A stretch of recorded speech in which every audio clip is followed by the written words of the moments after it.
In this session, we'll focus on active listening for leaders, a fundamental skill that builds trust, fosters collaboration, and enhances the quality of relationships within teams.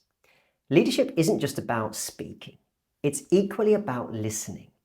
Leaders who practice active listening gain deeper insights into their team members' needs, concerns, and motivations. They create an environment where people feel valued, heard, and respected. But active listening isn't just about being silent while someone else speaks. It's about being fully present, engaged, and intentional in every conversation. In this session, we'll begin by discussing techniques for active listening, exploring practical strategies that leaders can use to enhance their listening skills. Next, we'll focus on the role of feedback in communication, examining how leaders can provide constructive feedback that encourages growth, fosters trust, and strengthens team dynamics. To start, let's dive into techniques for active listening, a skill that's essential for effective leadership, teamwork, and communication. Unlike passive hearing, active listening requires effort, focus, and intentionality. The goal isn't just to absorb words, but to truly understand the speaker's message, emotions, and underlying concerns. When done well, active listening fosters trust, strengthens relationships, and leads to better problem solving. One of the most fundamental techniques of active listening is being fully present in the conversation. In today's fast-paced world, distractions are everywhere. Smartphones buzz, emails pile up, and our thoughts often drift to the next meeting or task. But when someone is speaking, giving them your full attention is one of the most powerful ways to show that you respect and value what they have to say. Being present means setting aside distractions, maintaining eye contact, and giving the speaker your undivided attention. Imagine a team member expressing concerns about a project delay. If the leader is glancing at their phone or checking emails while nodding absent-mindedly, the message is clear: I'm not really listening. On the other hand, an engaged leader might put their phone away, make eye contact, and nod occasionally to signal understanding. These small actions communicate that the speaker has their full attention, encouraging open and honest dialogue. Another key technique is asking clarifying questions. Active listeners don't just assume they've understood correctly. They take the extra step to verify their understanding. This not only prevents miscommunication, but also makes the speaker feel heard and valued. For example, if a team member expresses frustration about a lack of resources, a leader might say, "Can you share more about which resources are missing and how they're impacting your progress?" This approach helps to get to the heart of the issue while showing that the leader genuinely wants to understand. Instead of jumping to conclusions or offering immediate solutions, asking thoughtful follow-up questions encourages deeper conversations and builds trust. Closely related to this is the technique of paraphrasing and summarising. This means repeating back what the speaker has said to you in your own words to confirm that you've understood correctly. Not only does this reinforce understanding, but it also signals to the speaker that their thoughts are being taken seriously. For instance, after a team member shares their challenges, a leader might say, "What I'm hearing is that you feel overwhelmed by the number of competing priorities and you'd like more clarity on which tasks should take precedence. Is that accurate?" Now, this gives the speaker a chance to either confirm the understanding or clarify further. It also reassures them that their concerns are being actively processed and considered.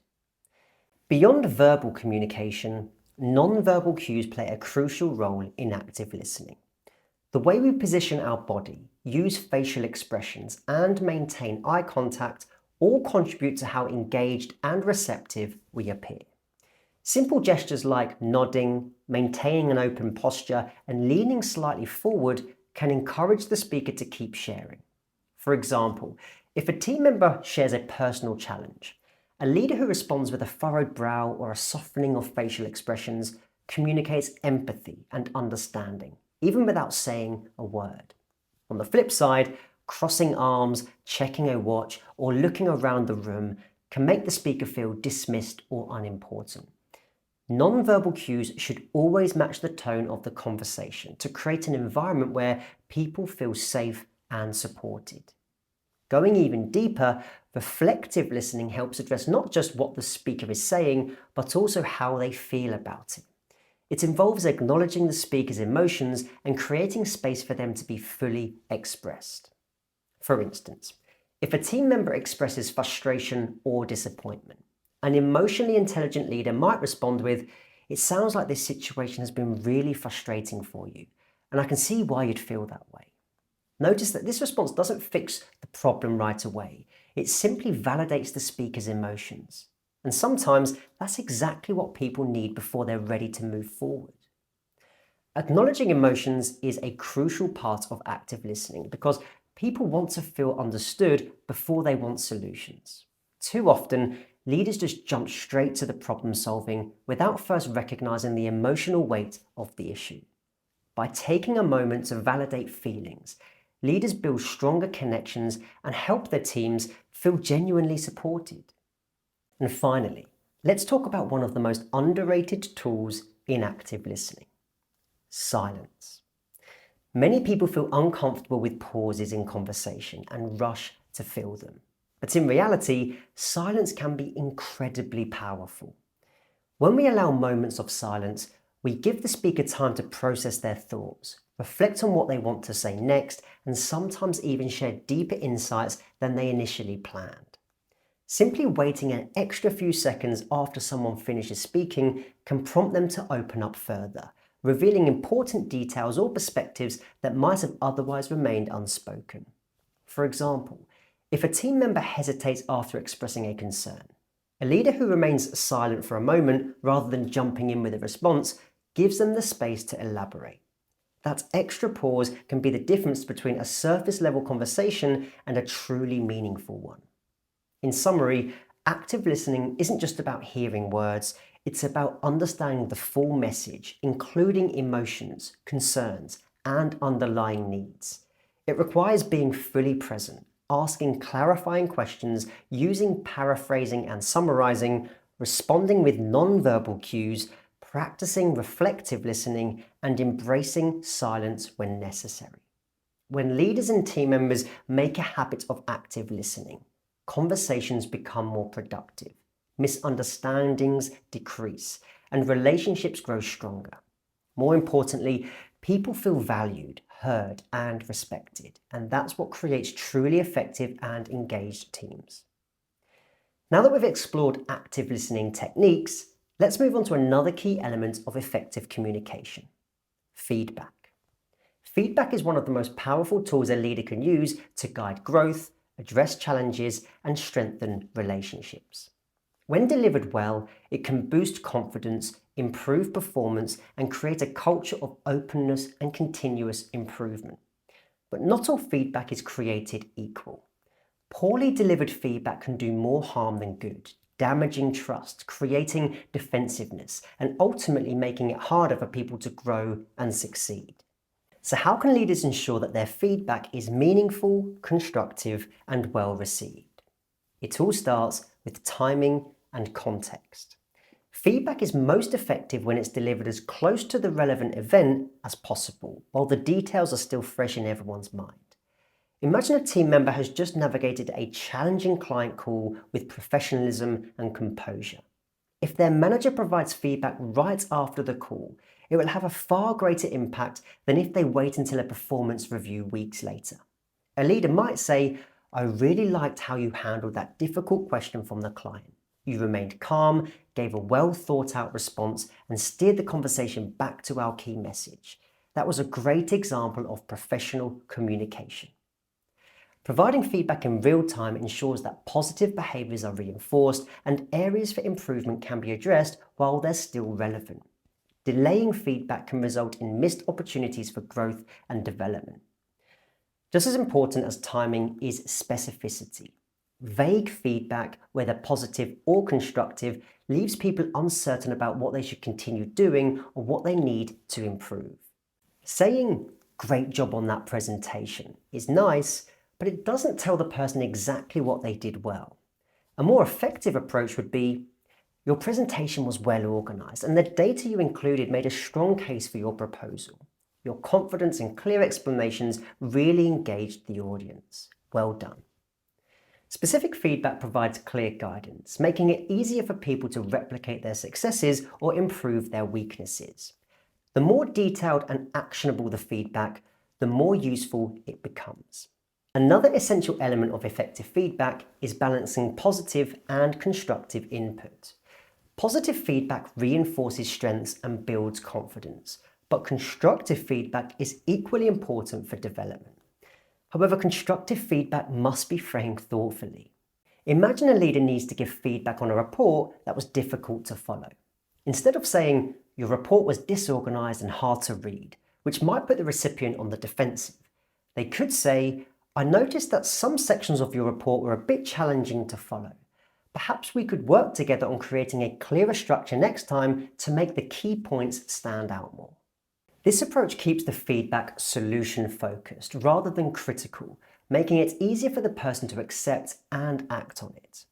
The goal is not to point out mistakes, but to help the person grow and improve. Some leaders use what's known as the feedback sandwich, placing constructive feedback between two pieces of positive feedback. Now, this can be effective when done authentically, but it's important not to overdo the positives to the point that the constructive feedback loses its impact. The key is to ensure that every piece of feedback, whether positive or constructive, feels genuine and meaningful. Another important aspect of feedback is ensuring that it's a two-way process. Feedback shouldn't just flow from leader to team member. It should also flow in the other direction.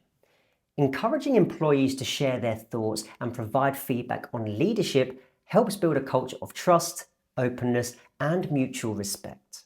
A great leader isn't just someone who gives feedback, they're also someone who is willing to receive it. A leader might ask, "Is there anything I could do differently to better support you in your role?" Now, this kind of question shows humility and a commitment to continuous improvement. It also makes employees feel empowered and heard, strengthening the overall team dynamic. Beyond performance, feedback is also a powerful way to reinforce team values and the organization's vision. When giving feedback, leaders should connect their observations to the bigger picture. Instead of simply saying, "You did a great job resolving that issue," a leader could say, "Your collaborative approach in resolving that issue perfectly reflects our team value of open communication. Thank you for setting such a great example." By tying feedback back to the core values, leaders remind employees of what the organization stands for, reinforcing behaviors that contribute to long-term success. Now, even when feedback is well intended, it can sometimes trigger emotional reactions. Whether it's praise or constructive criticism, feedback has the power to stir up emotions, and leaders need to be prepared for that. Some people may feel uncomfortable receiving praise, while others might become defensive when given constructive feedback. An emotionally intelligent leader delivers feedback with care, pays attention to the recipient's reaction, and creates space for open discussion. For instance, if a team member seems upset after receiving feedback, a leader might say, "I can see that this feedback might have been difficult to hear. I want you to know that my goal is to support you, and I'm happy to talk through any concerns you have." This reassures the person that the feedback is meant to help, not criticize. At the end of the day, feedback is not about pointing out faults. It's about helping people grow, reinforcing strengths, and creating a culture of continuous learning. When delivered effectively, feedback builds trust, motivation, and better performance. So, to briefly recap, timing and context matter. Give feedback as close to the event as possible. Be specific. General praise or vague criticism doesn't help people improve. Balance positive and constructive feedback.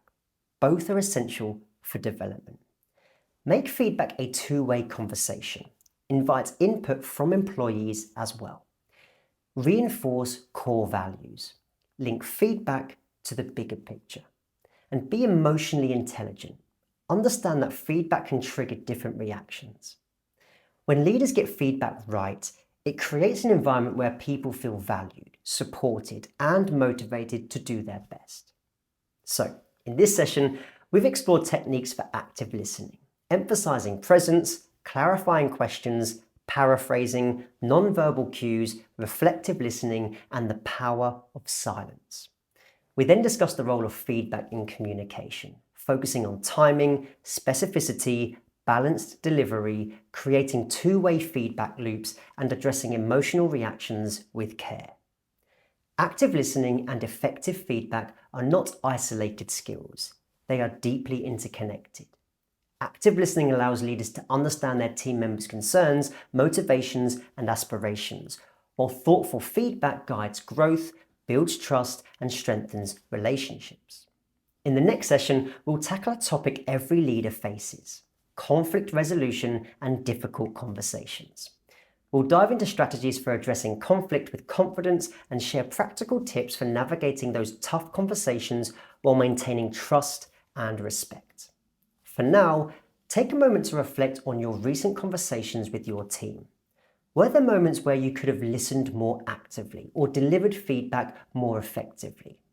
Identify one specific interaction this week where you'll intentionally apply an active listening technique or offer meaningful feedback. I'll see you in the next video.